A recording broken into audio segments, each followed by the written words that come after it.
Assalamualaikum warahmatullahi wabarakatuh.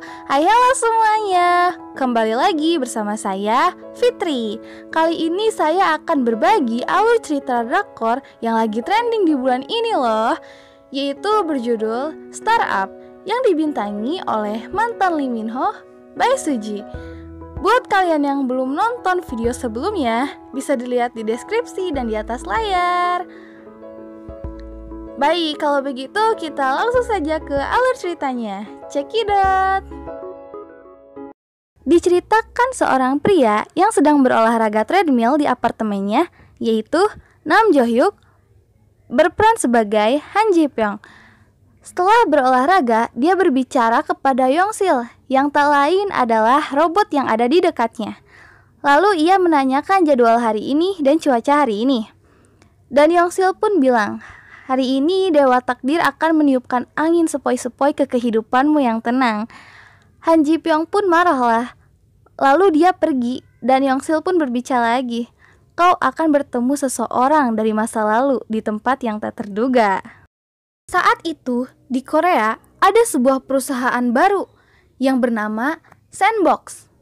Dan banyak banget orang yang kepengen kerja di situ. Saat itu Kang Hana yang berperan sebagai Won In-jae merupakan anak konglomerat kaya. Ia menjadi pembicara di acara Sandbox. Di acara ini, Bae Suji yang berperan sebagai Seo Dalmi bertanya kepada Won Jae. Namun, kedua orang itu sangat terkejut ketika mereka mendengar nama Seo Dalmi. Lalu Seo Dalmi langsung bertanya, Won In-jae, dari seluruh keputusanmu, pernahkah kamu membuat keputusan yang egois? Lalu kata Won In-jae, ya tentu saja, aku kan hanya manusia biasa yang tak luput dari segala dosa. Malah mau nyanyi. Oke lanjut, kita flashback dulu ya ke 15 tahun ke belakang. Ternyata Won In-jae dan Seo Dalmi ini adalah kakak adik yang sangat akrab loh.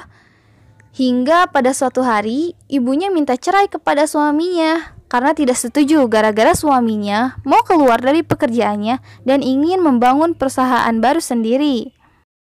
Di siang hari, Seo Dalmi dan Won In-jae pergi mendatangi rumah omanya untuk bisa membujuk orang tuanya agar tak berpisah.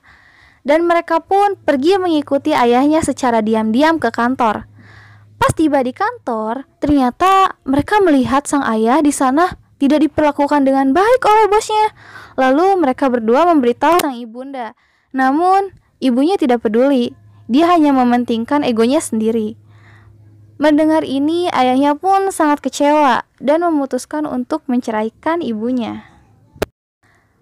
Nah, terjadilah perceraian di antara mereka. Setelah itu, Seo Dalmi ikut kepada ayahnya dan Won In-jae ikut bersama ibunya.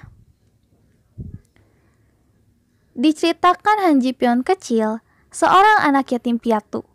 Ia baru saja keluar dari panti asuhan karena umurnya udah mulai dewasa dan harus bekerja untuk hidupnya. Waktu itu Han Ji Pyong memenangkan sebuah lomba simulasi prestasi. Namun hadiahnya hanya berupa uang digital dan saat ini dia hanya memiliki 2 juta won.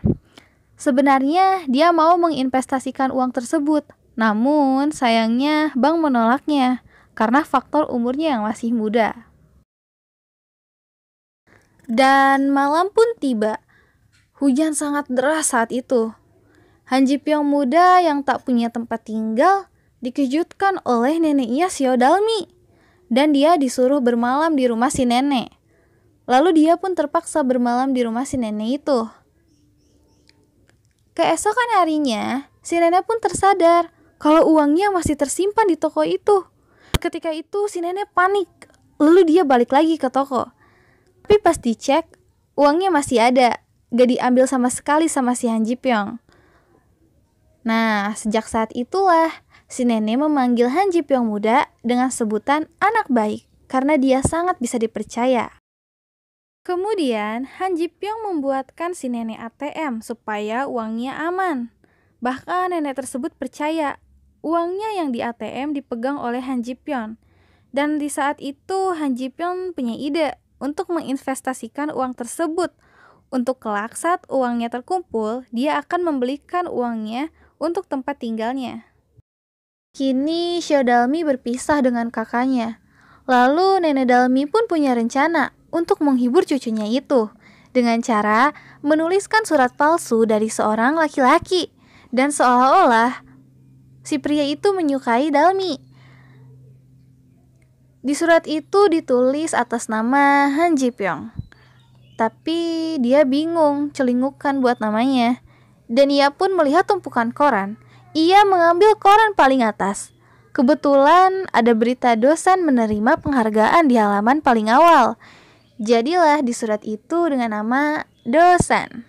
Setelah mendapatkan surat, Dalmi merasa bahagia, terhibur, dan kagum sama si dosen.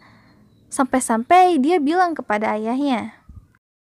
Lalu ayahnya pun berterima kasih kepada neneknya Dalmi. Karena atas ide ini, Dalmi bahagia lagi. Dan dia akan berusaha mengembalikan keluarganya kembali. Kini hari-hari Dalmi dipenuhi oleh surat-surat dari Han Ji Pyong yang menyamar sebagai dosen. Dia dan kakaknya sering bertemu untuk melepas rindu. Sedangkan ayahnya sibuk terus membangun perusahaan startup dan mengunjungi investor ke sana kemari. Lama-kelamaan, Dalmi pun kagum dengan sosok Dusan ini dari surat-surat yang ia terima. Dan Han Ji Pyong pun sudah terbiasa dengan karakter Dusan ini. Seolah-olah dia udah menjiwai gitu loh sebagai Dusan. Suatu hari, kakaknya berkata bahwa ibunya udah menikah lagi dan akan pergi ke Amerika. Dalmi pun merasa kesal karena kakaknya tidak menahan ibunya untuk tidak menikah lagi.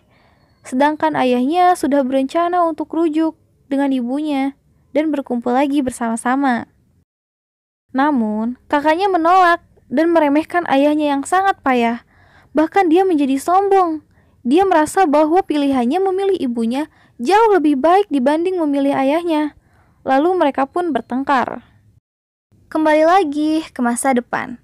Setelah sekian lama Wan Inja dan Dalmi gak bertemu dan mengobrol, Dalmi gak mau terlihat lemah oleh kakaknya. Dia terus berbohong dengan kondisinya saat ini. Sebelumnya, kakaknya tahu kalau Dalmi ini sedang berbohong dan kehidupan adiknya sangat menyedihkan.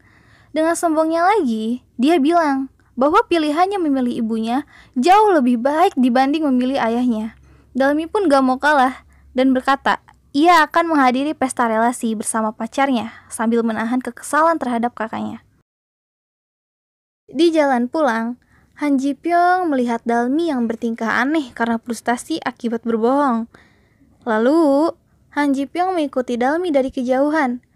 Han Ji Pyong terkejut saat melihat Dalmi ke kedai nenek itu. Di sini Han Ji Pyong pun baru tersadar bahwa wanita itu adalah cucunya si nenek, orang yang selama ini ia kirimi surat. Tahun yang lalu, ketika Han Ji Pyong akan membeli rumah hasil dari investasi dari bank nenek tersebut, ternyata uangnya sudah diambil duluan sama nenek itu. Han Ji Pyong pun merasa tidak terima. Kemudian si nenek memberikan uang tersebut ke ayahnya Dalmi. Akibat kejadian itu, Han Ji Pyong pun sangat marah. Namun, pada akhirnya dia pun tahu kalau sebenarnya uang itu masih tersimpan oleh nenek tersebut dan gak dipakai sama sekali. Lalu si nenek seketika memberikan uangnya ke Han Ji Pyong. Dan itulah momen terakhir Han Ji Pyong bertemu dengan neneknya. Dan juga terakhir mengirim surat ke Dalmi.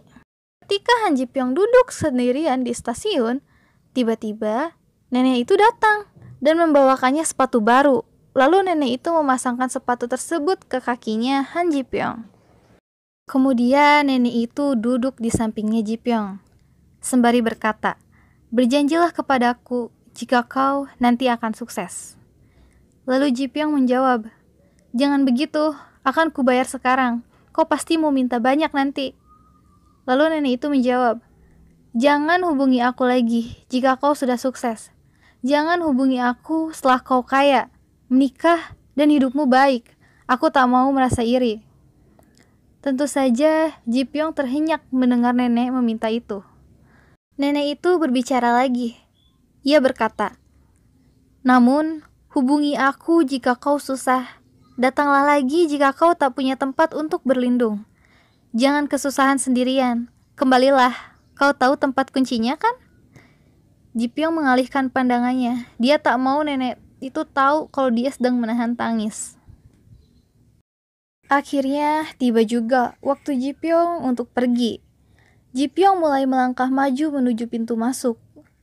Tapi kemudian langkahnya berhenti. Ia tanya, "Apa nenek mau sesuatu?" Terus nenek itu menjawab, "Apa? Aku tak bisa dengar." Ji Pyong akhirnya berbalik dan mengatakan dengan keras, "Katakan permintaanmu, aku tak bisa utang budi begini. Kau tahu aku tak suka utang budi. Karena itu, katakan satu permintaanmu."